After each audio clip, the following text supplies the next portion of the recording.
Invitation invitation एक ऐसा topic है जहाँ पे बहुत सारे लोगों को प्रॉब्लम आती है बिकॉज इनविटेशन करते वक्त कुछ गलतियाँ ऐसी कर देते हैं जिसको करने के बाद इनविटेशन में बोरिंग आने लगती है या बहुत ज़्यादा बेकार लगने लगता है। सो ये रील बिल्कुल आपके लिए होने वाली है, ये वीडियो तो एंड तक ज़रूर देखना। तो मैं कुछ आपको ऐसे पॉइंट्स बताने वाला हूँ जिसके बाद इनविटेशन आपका बहुत अच्छे लेवल पे हो जाएगा। और इनविटेशन में बिल्कुल नहीं सिखाऊंगा यहाँ पे, इनविटेशन करने के लिए जो माइंडसेट चाहिए होता है वो मैं यहाँ पे आपको बनाने वाला हूँ, उसके बारे में बात करूँगा। सबसे पहले बात इंपॉर्टेंट पॉइंट जो इनविटेशन करने के लिए आपको मजबूर करेगा वो है आपका रीज़न, कि आपको क्यों करना है। वो रीज़न आपके फ़ोन के वॉलपेपर पे लगा होना चाहिए, वो रीज़न आपके सामने जहाँ पे आप काम करते हो, क्योंकि वो रीज़न ही आपसे काम कराएगा। तो अपना रीज़न बहुत ज़्यादा स्ट्रॉन्ग रखो, इमोशनली रीज़न स्ट्रॉन्ग रखो, क्योंकि जो चैलेंजेस फेस करे आपने, जो प्रॉब्लम आपकी फैमिली को आई है, वो आपके दिमाग में होना चाहिए, वो आपके सामने लिखा होना चाहिए कि ये प्रॉब्लम मेरी फैमिली को है, इसीलिए मैं फॉरएवर कर रही हूँ या कर रहा हूँ। तो वो रीज़न आपका सबसे स्ट्रांग होना चाहिए। तो फॉरएवर के अंदर सबसे इंपॉर्टेंट है दैट इज योर रीज़न, कि आपको फॉरएवर क्यों करनी है, इन्विटेशन क्यों करना है, कॉलिंग क्यों करनी है।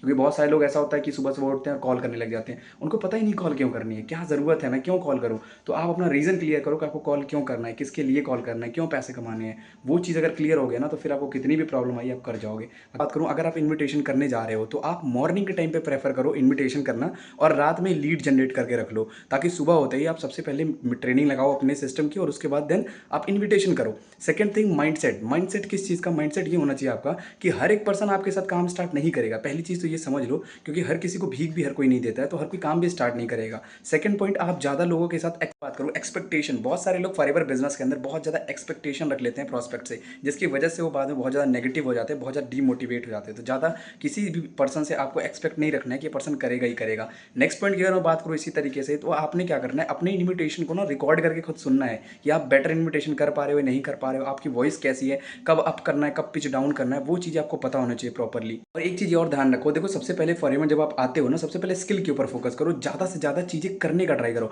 बहुत सारे लोग फॉरएवर में इसीलिए भी फेल हो जाते हैं क्योंकि वो ज़्यादा से ज़्यादा ट्राई नहीं करते हैं। बहुत सारे लोग एक बार 10 बार 15 बार बस कॉल कर लेंगे 10-15 लोगों को और बोलेंगे सर मेरे से हो नहीं रहा है, सर मैं कर नहीं पा रहा हूँ। इसके दो रीज़न होते हैं, पहला तो वो कम नंबर में रीच कर रहे हैं, ज़्यादा प्रैक्टिस नहीं कर रहे हैं। अगर मैं पर्सनली अपनी बात करूँ तो मैंने एक एक दिन में 50-50 नंबर 100-100 नंबर पर भी कॉलिंग करी हुई है, तब जाके मेरी इतनी ज़्यादा प्रैक्टिस हो गई। तो आपने भी अगर फॉरएवर बिजनेस के अंदर आए हो तो आपने प्रैक्टिस बहुत ज़्यादा करनी है, तब प्रैक्टिस से आपकी स्किल बहुत ज़्यादा इन्हेंस हो जाएगी। तो स्किल के ऊपर फोकस करो कि ज़्यादा से ज़्यादा प्रैक्टिस करो। लोग नेगेटिव बोलेंगे, लोग मना करेंगे, तो वो आपका एक माइंडसेट बिल्ड हो जाएगा और वो चैलेंज फेस करके ही आएगा, और चैलेंज फेस करना ही पड़ेगा। यही होता है सबसे इंपॉर्टेंट चीज़ कि हम चैलेंज ही नहीं फेस करना चाहते हैं, तो भाई प्रॉब्लम तो आएगी, क्योंकि कोई भी इंसान ऐसे थोड़ी बन जाएगा फॉरएवर के अंदर सुपरवाइजर, असिस्टेंट मैनेजर। प्रॉब्लम आएगी, तो प्रॉब्लम का सोल्यूशन है कि आपने प्रैक्टिस कर करके उस चीज़ को ओवरकम करना है।